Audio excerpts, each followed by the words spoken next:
اعوذ باللہ من الشیطان الرجیم بسم اللہ الرحمن الرحیم انما التوبہ بے شک توبہ کی قبولیت علی اللہ اللہ کے ذمے ہے. کن لوگوں کے لیے؟ للذین ان لوگوں کے لیے یعملون السوء جو برائی کرتے ہیں بجہالت نادانی کی وجہ سے، نادانی کی وجہ سے، جہالت کی وجہ سے جن سے گناہ ہو جاتے ہیں، اللہ ان کی توبہ قبول فرماتے ہیں. ثم یتوبون وہ لوگ گناہ کرتے ہیں نادانی کی وجہ سے، ثم یتوبون پھر وہ توبہ کرتے ہیں من قریب جلدی ہی، گناہ کرنے کے بعد جلدی ہی ان کو جب دھیان آ جاتا ہے تو توبہ کرتے ہیں. فاولئک پس یہی وہ لوگ ہیں کہ یتوب اللہ علیہم اللہ تعالیٰ ان کے اوپر مہربانی کے ساتھ رجوع فرماتے ہیں، یعنی اللہ ان پر مہربانی کرتے ہوئے ان کی توبہ کو قبول کرتے ہیں. وکان اللہ علیما حکیما اور اللہ تعالیٰ علم والے ہیں اور حکمت والے ہیں، جاننے والے ہیں اور حکیم ہیں. ولیست التوبہ اور ان لوگوں کے لیے توبہ نہیں ہے للذین یعملون السیئات جو برائیاں کرتے رہتے ہیں، ہر وقت برائی اور برائیوں میں پڑے رہتے ہیں. حتیٰ یہاں تک کہ اذا حضر احدہم الموت کہ ان میں سے کسی ایک کو موت آ جاتی ہے، قال تو پھر موت کے وقت وہ کہتا ہے انی تبت الآن کہ بے شک میں توبہ کرتا ہوں، اب میں توبہ کرتا ہوں. اللہ کہتے ہیں ایسے آدمی کی توبہ قبول نہیں. وللذین اور نہ ہی توبہ ہے ان لوگوں کے لیے یموتون جو مرتے ہیں وہم کفار اس حالت میں کہ وہ کافر ہوتے ہیں. کافر آدمی کی بھی توبہ قبول نہیں اور اس مسلمان کی بھی توبہ قبول نہیں جو موت تک گناہوں میں لگا رہے اور جب موت آ جائے، غرغرہ آ جائے، سکرات الموت آ جائیں، اس وقت کہے کہ میں اب توبہ کرتا ہوں. اولئک اعتدنا اللہ کہتے ہیں یہی وہ لوگ ہیں کہ ہم نے تیار کیا ہے لہم ان کے لیے عذابا علیما دردناک عذاب. سورۃ النساء پارہ نمبر 4 اور آیت نمبر 17 اور 18 یہ دو آیتیں آج کے درس میں تلاوت ہوئی ہیں، آپ نے ترجمہ سنا. سب سے پہلے ربط آیات ہے، ان آیتوں کا پچھلی آیتوں سے ربط کیا ہے، کیا احکامات ہیں جو تسلسل سے بیان ہو رہے ہیں. سب سے پہلے اللہ تعالیٰ نے وراثت کے مسائل بیان فرمائے پیچھے، اور اس کے بعد دوسرے نمبر پر معاشرے کی درستگی اور اس کی پاکیزگی کے احکام کا تذکرہ فرمایا کہ کس طرح معاشرہ صحیح چل سکتا ہے، درست ہو سکتا ہے، انصاف کے ساتھ چل سکتا ہے، اور کس طرح معاشرے کو پاک رکھا جا سکتا ہے. اور اسی طرح زنا اور لواطت، ہم جنس پرستی، یہ دو گناہ ایسے ہیں اور جو انتہائی کبیر گناہ ہیں، یہ روحانی بیماریوں میں سے انتہائی کبیر بیماریاں ہیں. اللہ تعالیٰ نے ان دونوں کو پچھلی آیتوں میں ذکر فرمایا اور ان کی مذمت بیان فرمائی، اور بدکار عورتیں جو ہیں ان کو تعزیز یعنی موت تک محبوس رکھنے اور قید رکھنے کا حکم دیا، اور مردوں کو جو مرد کے ساتھ بدفعلی کریں یعنی لواطت میں مبتلا ہوں ان کو اذیت پہنچانے کا حکم دیا. فآذوہما ان کو اذیت پہنچاؤ، مارو پیٹو. البتہ آگے اللہ نے یہ فرمایا کہ اگر ایسے لوگ توبہ کر لیں، فإن تابا وأصلحا تو توبہ کر لیں اور اپنی اصلاح کر لیں، تو فرمایا پھر ان سے آپ درگزر کرو، پھر انہیں ایذا نہ پہنچاؤ. تو اس مقام پر اللہ تعالیٰ کی صفات بھی بیان ہوئیں کہ وہ اللہ توبہ کرنے والا ہے اور توبہ کو قبول کرنے والا ہے اور مہربان ہے، یہ اللہ کی صفتیں ہیں. اب یہاں ان آیتوں میں جملہ معترضہ کے طور پر توبہ کی شرائط کا ذکر کیا گیا ہے. آج کے درس میں توبہ کی شرطیں کیا ہیں ان شرائط کو بیان کیا گیا ہے، اور ساتھ ہی اس بات کی وضاحت بھی فرما دی گئی ہے کہ زنا اور لواطت جیسے گناہ کبیرہ سے بھی توبہ کر لی جائے، انسان سچے دل سے شرمندہ ہو جائے، نادم ہو جائے، تو اس کے لیے بھی قبولیت کا موقع اللہ کے ہاں موجود رہتا ہے، معافی مل سکتی ہے لیکن بعض شرائط کے ساتھ.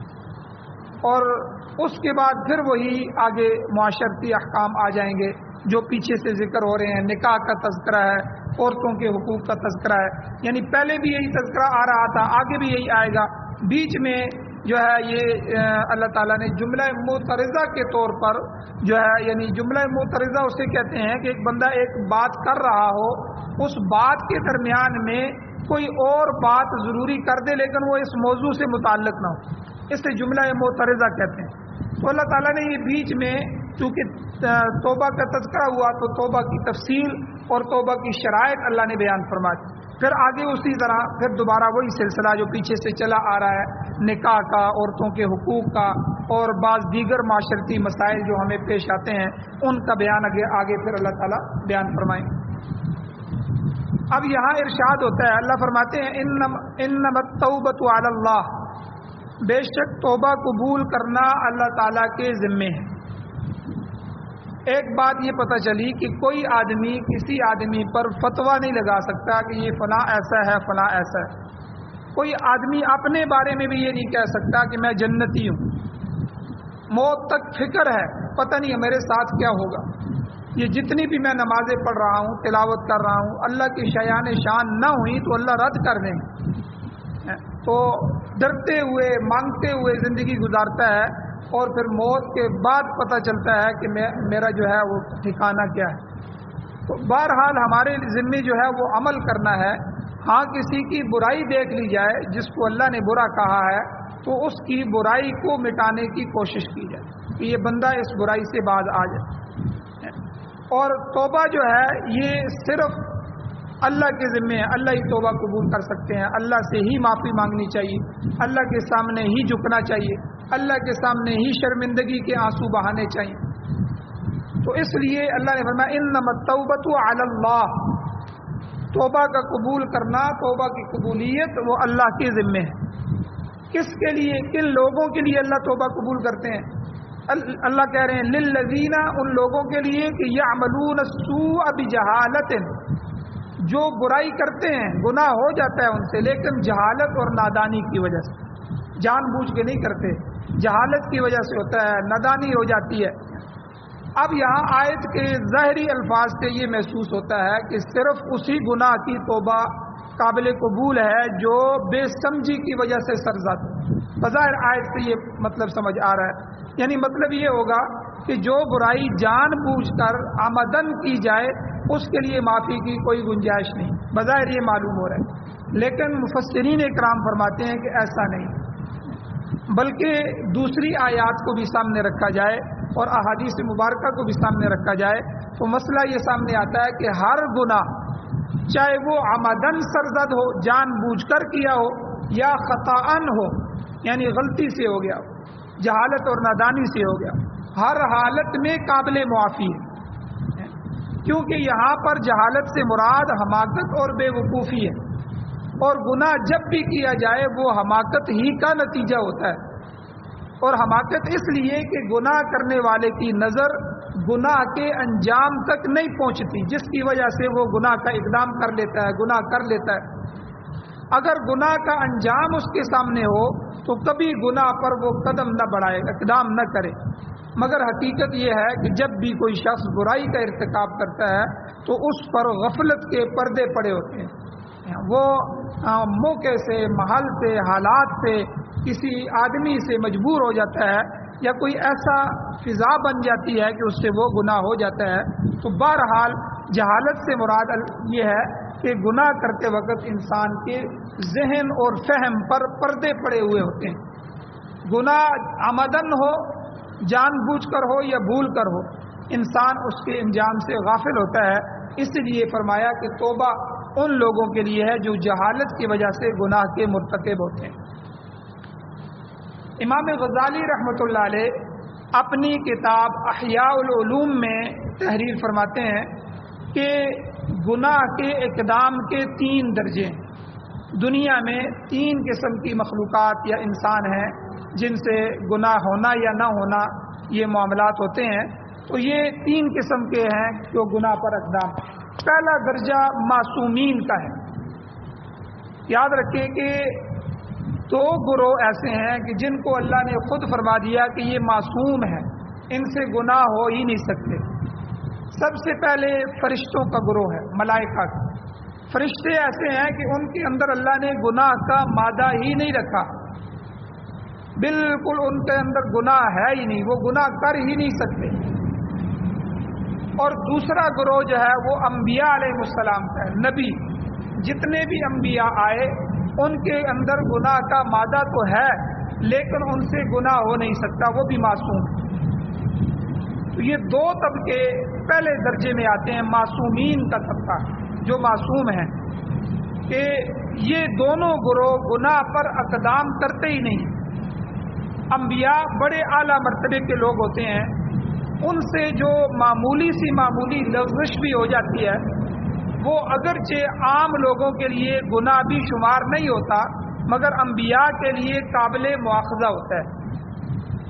وہ کہتے ہیں کہ حسنات الابرار سیئات المقربین، یہ ایک جملہ ہے کہ عام لوگوں کی نیکی بعض دفعہ نبیوں کے لیے گناہ شمار ہوتا ہے، یعنی جو آدمی جتنا قریب ہو، بعض دفعہ لوگوں کے لیے کوئی آدمی کسی بات کی کو محسوس نہیں کرتا، وہ اس کو گناہ نہیں سمجھتا، لیکن اپنا مقرب آدمی اگر وہ کر دے تو اس کو تنبیہ کرتا ہے کہ بھائی یہ گناہ تو نہیں ہے لیکن یہ کام تمہارے لیے مناسب بھی نہیں تھا، آپ سے یہ ہمیں جو ہے امید نہیں تھی، یا آپ کو یہ نہیں کرنا چاہیے تھا۔ تو اسی طرح انبیاء اللہ کے سب سے زیادہ برگزیدہ اور مقرب لوگ ہوتے ہیں، چنیدہ لوگ ہوتے ہیں، اللہ کے چنے ہوئے مصطفین الاخیار، اللہ کہتے ہیں میرے پسندیدہ اور چنے ہوئے گروہ جو ہے وہ انبیاء کا ہے۔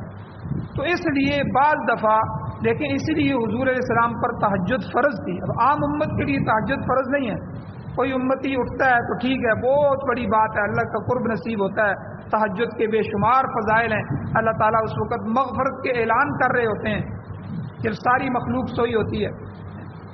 لیکن انبیاء جو ہیں نبی علیہ الصلوۃ والسلام ہر حال میں تہجد پڑھتے تھے، تو ان کے لیے تہجد فرض تھی۔ اس لیے بعض چیزیں جو عام لوگوں کے لیے مستحب کا درجہ رکھتی ہیں، نفل کا درجہ رکھتی ہیں، وہ پیغمبروں کے لیے فرض کا درجہ رکھتی ہیں، کیونکہ وہ تو خاص اور خاص لوگ ہیں، مقرب لوگ ہیں، ان کے لیے قوانین تھوڑے سے اور ہیں۔ اب دیکھیں، عام امتی کے لیے مال رکھنے کا حکم دیا، آپ مال جمع کر سکتے ہیں، لاکھوں روپے اپنے بینک بیلنس میں ڈال سکتے ہیں، اپنے کاروبار کو بڑھا سکتے ہیں، لیکن نبی علیہ الصلوۃ والسلام کو یہ درجہ نہیں تھا، وہ اللہ کے قریب تھے، وہ تو ایک دن کے لیے بھی مال اپنے پاس نہیں رکھتے۔ حضور علیہ الصلوۃ والسلام کے پاس کروڑوں روپے آئے، یعنی جو ہدیے آتے تھے بادشاہوں کی طرف سے، اس میں بے شمار مال ہوتا تھا، کتنے ہی ہدایہ حضور کے پاس پہنچے، لیکن حضور علیہ السلام نے حضرت بلال رضی اللہ تعالیٰ عنہ کو مقرر کیا کہ آپ ان کو بانٹ دیں، ان کو صدقہ کریں، لوگوں کو دے دیں جو مستحقین ہیں۔ اور پھر شام کو پوچھا حضرت بلال سے، حضرت بلال نے فرمایا حضور میں نے سب کو دیا لیکن چند درہم بچ گئے۔ حضور رات کو گھر میں نہیں گئے، حضور نے مسجد میں رات گزاری، اس وجہ سے کہ کہیں اس حالت میں میری موت نہ آ جائے۔ پھر صبح کے وقت پھر بلال نے، حضرت بلال رضی اللہ تعالیٰ نے تقسیم کر دیے۔ دوسرے دن پوچھا تو فرمایا اللہ تعالیٰ نے آپ کو سبق دوش فرما دیا، ٹھیک ہے، وہ سارے تقسیم ہو گئے۔ پھر حضور گھر تشریف لے گئے۔ تو یہ حضور کا اپنا مقام ہے، ہمارے لیے گنجائش ہے بہت ساری چیزوں میں، اور لیکن حضور علیہ السلام کا اپنا ایک عمل ہوتا تھا اللہ کے ساتھ۔ تو اس لیے یہ جو دو گروہ ہیں یہ پہلے درجے میں معصومین کے گروہ، انبیاء کا اور ملائکہ کا گروہ، کہ یہ جو ہیں در حقیقت یہ اقدام نہیں کر سکتے، گناہ کی طرف آگے نہیں بڑھ سکتے۔ تو گناہ کا دوسرا درجہ کیا ہے؟ یہ تو پہلا ہو گیا معصومین کا۔ دوسرا درجہ یہ ہے کہ کسی انسان سے گناہ سرزد ہو جائے، گناہ ہو جائے تو اس کے بعد اس کے دل میں ندامت بھی پیدا ہو جائے، بلکہ اس پر ندامت نہ ہو، شرمندگی نہ ہو، اور وہ اس گناہ پر ڈٹا رہے۔ دوسرا کیا ہے کہ انسان سے گناہ ہو اور گناہ کے بعد دل میں کوئی شرمندگی نہ ہو اور وہ اس گناہ پر اصرار کرے، ڈٹ جائے۔ یہ شیاطین کا درجہ ہے۔ پہلا معصومین کا درجہ تھا، انبیاء اور فرشتوں کا، ملائکہ کا، یہ شیاطین، شیطان کا یہ درجہ تھا۔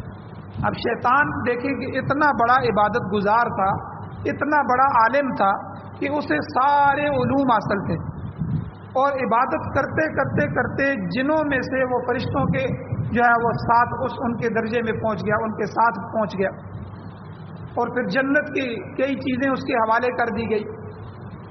اس کے بعد جو ہے آدم علیہ السلام کے بارے میں اللہ تعالیٰ نے حکم دیا کہ یہ میں نے جو نئی مخلوق بنائی ہے یہ میرا خلیفہ ہے، میں نے ان کو خود اپنے ہاتھوں سے بنایا ہے، یہ میری خلافت کے کام سر انجام دیں گے، دنیا میں جائیں گے میری خلافت کے کام سر انجام دیں گے، اور میں سارے فرشتوں کو حکم کرتا ہوں کہ آپ ان کو سجدہ کریں۔ اب جیسے میں نے پہلے کہا کہ فرشتوں سے تو گناہ ہوتا ہی نہیں ہے، وہ ہمیشہ اللہ کی اطاعت میں لگے رہتے ہیں۔ لا یعصون اللہ ما امرہم ویفعلون ما یؤمرون، اللہ قرآن میں کہتے ہیں کہ فرشتے ایسی مخلوق ہیں کہ لا یعصون اللہ، وہ اللہ کی نافرمانی کر ہی نہیں سکتے، ما امرہم، کہ جو بھی اللہ ان کو حکم دے وہ اس میں نافرمانی کریں، ایسا نہیں ہو سکتا۔ وَيَفْعَلُونَ مَا يُؤْمَرُونَ، جو ان کو حکم دیا جاتا ہے وہ فوراً کرتے ہیں۔ تو جب اللہ نے کہا کہ سجدہ کرو وہ سارے سجدے میں پڑ گئے۔ بھائی ہمیں کیا غرض ہے جب اللہ حکم دے رہے ہیں، ہم تو اللہ کے حکم کے پابند ہیں، اور یہ شیطان خبیث کھڑا رہا۔ اللہ نے اس سے پوچھا کہ تو سجدے میں کیوں نہیں جاتا؟ تو اس نے آگے سے تعویل کی، اس نے کہا جی دیکھیں کہ آپ نے مجھے آگ سے پیدا کیا ہے، آگ اور آدم کو مٹی سے پیدا کیا ہے، آگ مٹی سے افضل ہے، افضل چیز غیر افضل کو، اپنے سے کم تر کو کیسے سجدہ کرے؟ تو اس لیے میں سجدہ نہیں کرتا۔ تو اللہ تعالیٰ کہتے ہیں کہ جس سے گناہ ہو جائے اور پھر وہ گناہ پر ندامت بھی اس کی نہ ہو اور وہ اس گناہ پر ڈٹا رہے اور ہمیشہ اس گناہ کو کرتا رہے، تو یہ شیاطین کا درجہ ہے، یہ شیطانوں کا کام ہے۔ تو دنیا میں ایسے انسان بھی موجود ہیں جو اسی روش پر چل رہے ہیں، گناہ کا ارتکاب کرتے ہیں اور پھر کرتے چلے جاتے ہیں، ان کے قلب، ان کے دل اور ذہن میں کبھی بھی ندامت اور شرمندگی اور فکر پیدا نہیں ہوتی، کبھی بھی یہ سوچ پیدا نہیں ہوتی کہ ہمیں موت آنے والی ہے اور ہم سے ان چیزوں کے بارے میں پوچھا جائے گا، ہماری زندگی کا ایک ایک لمحہ ہمارے سامنے رکھا جائے گا، ایک ایک بات لکھی ہوئی پیش کی جائے گی، میرا سارا کا سارا نامہ اعمال میرے سامنے لایا جائے گا۔ اللہ کہتے ہیں یہ شیاطین کا درجہ، یہ شیطانوں کا کام ہے۔ اور گناہ کا تیسرا درجہ یہ ہے کہ بنی آدم گناہ کا ارتکاب کرتے ہیں، گناہ ہو جاتا ہے، مگر جلدی ہی اس پر نادم ہو جاتے ہیں، جلدی ہی شرمندہ ہو جاتے ہیں اور گناہ کو ترک کر دیتے ہیں، گناہ کو چھوڑ دیتے ہیں۔ یہ انسانوں کا درجہ ہے۔ ایسے ہی لوگوں کے متعلق اللہ نے فرمایا کہ وہ جہالت کی وجہ سے گناہ کرتے ہیں، جب ان کی جہالت ان کے سامنے آ جاتی ہے کہ ہم تو جاہل تھے یار، ہم سے کیا بے وقوفی ہو گئی ہے، یہ مجھ سے کیا ہو گیا ہے، تو وہ نادم ہوتے ہیں، شرمندہ ہو جاتے ہیں اور گناہ کو چھوڑ دیتے ہیں، اللہ سے معافی کے خواستگار ہو جاتے ہیں، معافی مانگتے ہیں۔ تو پھر ایسے لوگوں کی توبہ اللہ تعالیٰ قبول فرماتے ہیں۔ اللہ کہتے ہیں ان لوگوں کی توبہ کی قبولیت اللہ کے ذمے ہے۔ اور حدیث میں آتا ہے کہ جب انسان سے نیکی ہوتی ہے تو فرشتے فوراً لکھ لیتے ہیں، اس نیکی کو فوراً لکھ لیتے ہیں، اور بلکہ نیکی کے ارادے پر بھی اللہ جو ہے اس کو ثواب عطا فرماتے ہیں۔ ابھی نیکی کی نہیں تو بندہ کہتا ہے کاش میرے پاس اتنا مال ہو تو میں ان لوگوں میں بانٹ دوں، کتنے غریب لوگ ہیں۔ تو اللہ تعالیٰ کہتے ہیں فرشتوں کو لکھ لو، اس نے نیکی کا اظہار تو کیا ہے۔ بنی اسرائیل کا ایک واقعہ حضرت موسیٰ علیہ السلام کے زمانے کا غالباً یا کسی اور بنی اسرائیل کے نبی کا، کہ ایک آدمی تھا، اس وقت قحط پڑ گیا لوگوں میں، کھانے کے لیے کچھ بھی نہیں تھا، تو وہ ریگستان میں سے گزر رہا تھا تو ریت کا ایک بڑا ٹیلا اس نے دیکھا، اس کے دل میں خیال آیا کاش میرے پاس اتنا آٹا ہوتا، اتنی گندم ہوتی تو میں لوگوں میں، اللہ کی مخلوق میں تقسیم کر دیتا۔ تو اللہ تعالیٰ نے وقت کے نبی کو وحی بھیجی کہ اس کو فرما دیجئے کہ اس نے میری مخلوق پر رحم کیا، ان کا خیال دل میں لے کے آیا اور ان کے لیے محبت کا اور رحمت کا جذبہ رکھا، تو میں نے اس کے لیے اتنے زیادہ آٹے کے صدقہ کرنے کا ثواب لکھ دیا۔ اللہ تعالیٰ کتنے مہربان ہیں۔ تو نیکی کی نہیں، نیکی کے اظہار پر، نیکی کے ارادے پر بھی اللہ تعالیٰ نیکی کا ثواب عطا فرمائے۔ اور پھر گناہ کے بارے میں کیا قانون ہے اللہ کا کہ گناہ جب آدمی سے ہو جاتا ہے تو فرشتوں کو کہا جاتا ہے جس طرح نیکی جلدی لکھتے ہو نا، گناہ کو جلدی نہ لکھو، انتظار کرو، میرا بندہ ہو سکتا ہے توبہ کر لے، تو اللہ تعالیٰ اس کے فرشتے جو ہیں جو لکھنے والے ہیں کرامن کاتبین جو ہمارا ہر عمل لکھ رہے ہیں دیکھ رہے ہیں تو وہ اس کو پینڈنگ میں چھوڑ دیتے ہیں، بھائی اس کو چھوڑ دو، ہو سکتا ہے دوپہر تک معافی مانگ لے، ہو سکتا ہے شام تک معافی مانگ لے۔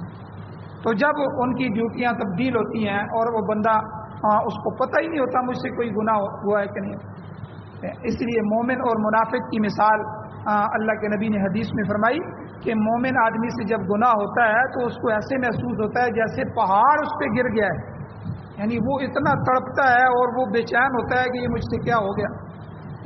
اور منافق سے جب گناہ ہوتا ہے تو حضور نے فرمایا وہ ایسے ہی ہے کہ جیسے مکھی آ کے اس پہ ناک پہ بیٹھی ہے تو اس نے اڑا دی، جیسے مکھی کو اڑا دیا پتہ ہی نہیں ہے، تو اسی طرح اس کو گناہ کا بھی پتہ نہیں۔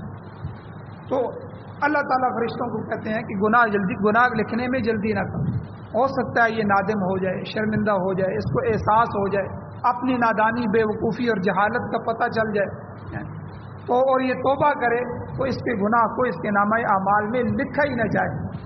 اور جب لکھا جاتا ہے پھر آدمی کسی زندگی کی کسی حصے میں سچی توبہ کر لیتا ہے اور اس کی معافی تلافی کر لیتا ہے، اللہ پھر بھی اس کے نامہ اعمال سے اس کو مٹا دے۔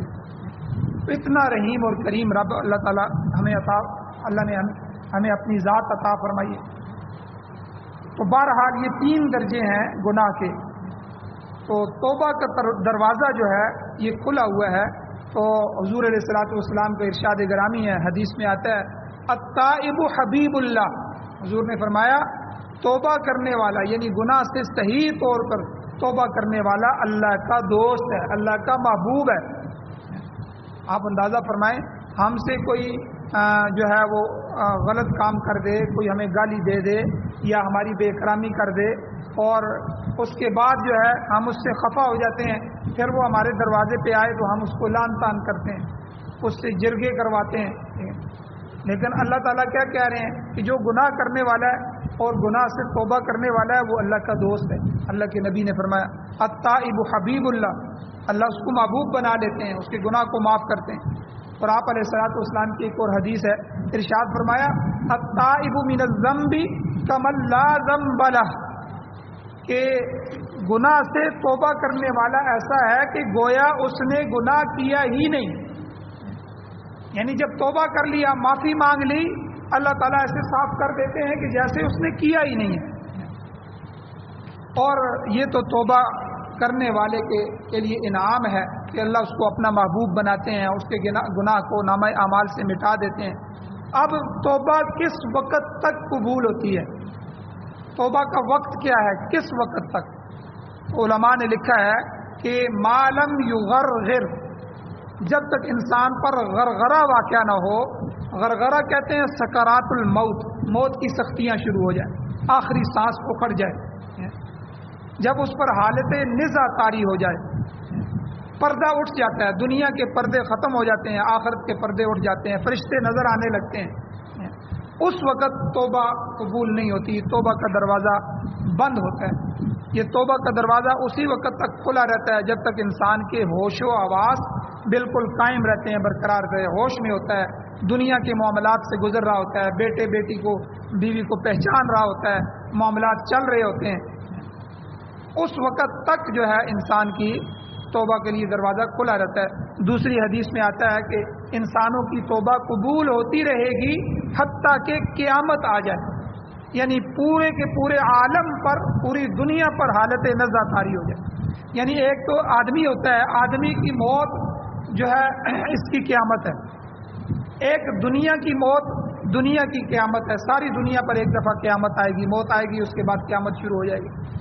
تو اس لیے پورے عالم کی توبہ اس وقت تک قبول ہوگی جب تک قیامت نہیں آ جاتی۔ ایک حدیث میں آپ علیہ السلام نے یہ بھی فرمایا کہ مغرب کی جانب ایک بڑا دروازہ ہے، جب وہ دروازہ بند ہو گیا تو پھر کسی شخص کی توبہ قبول نہیں ہوگی۔ مسند احمد کی روایت حدیث ہے، اس میں یوں آتا ہے کہ انسان کی توبہ اس وقت تک قبول ہوتی رہتی ہے ما لم یکن حجاب، جب تک کہ حجاب اور پردہ واقع نہ ہو جائے۔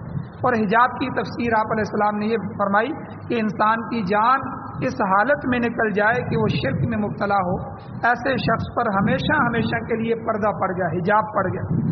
ایسے ہی حالت کے متعلق فرمایا انہم عن ربہم یومئذ لمحجوبون، ان پر ان کے اللہ کی طرف سے حجاب پڑ چکا ہے، پردہ پڑ چکا ہے۔ تو بہرحال اللہ تعالیٰ نے یہ تمام مقامات ہمیں بتا دیے ہیں، توبہ کی طرف ترغیب بھی دی ہے، توبہ کے درجے بھی آپ کے سامنے بیان ہوئے اور کس وقت تک توبہ کا دروازہ کھلا ہے یہ بھی بیان ہوا ہے۔ انشاءاللہ اس میں کچھ مسائل اور بھی ہیں، انشاءاللہ کل کے درس میں بیان کیے جائیں گے۔ اللہ تعالیٰ سے دعا ہے اللہ ہمیں عمل کی توفیق عطا فرمائے، آمین۔ الحمدللہ رب العالمین والعاقبۃ للمتقین والصلاۃ والسلام علی رسولہ النبی الامی الکریم۔ یا اللہ ہماری کمیوں کوتاہیوں کو معاف فرمائیے، درگزر فرمائیے، صغیرہ کبیرہ گناہوں کو معاف فرمائیے۔ یا اللہ قرآن و سنت پر عمل کرنے کی توفیق عطا فرمائیے، قرآن و سنت کو پڑھنے، پڑھانے، سننے، سمجھنے، سمجھانے کی توفیق عطا فرمائیے۔ یا اللہ سچی توبہ کرنے کی توفیق عطا فرمائیے، ہماری توبہ کو قبول فرمائیے، ہماری مغفرت فرمائیے، رحم کرم فضل والا معاملہ فرمائیے۔ یا اللہ اپنے غضب سے، اپنے غصے اور انتقام سے ہمیں محفوظ فرمائیے، سعادت والی زندگی اور شہادت والی موت نصیب فرمائیے۔ یا اللہ جو پریشان حال ہیں ان کی پریشانیوں کو دور فرمائیے، جو بیمار ہیں ان کو شفا عطا فرمائیے۔ یا اللہ جو حضرات ایمان کی حالت سے اس دنیا سے جا چکے ہیں یا اللہ ان سب کی بخشش فرمائیے۔ یا اللہ ہماری دعاؤں کو محض اپنے فضل و کرم سے قبول فرمائیے۔ صلی اللہ تعالی علی خیر خلقہ محمد وآلہ وصحبہ اجمعین برحمتک یا ارحم الراحمین۔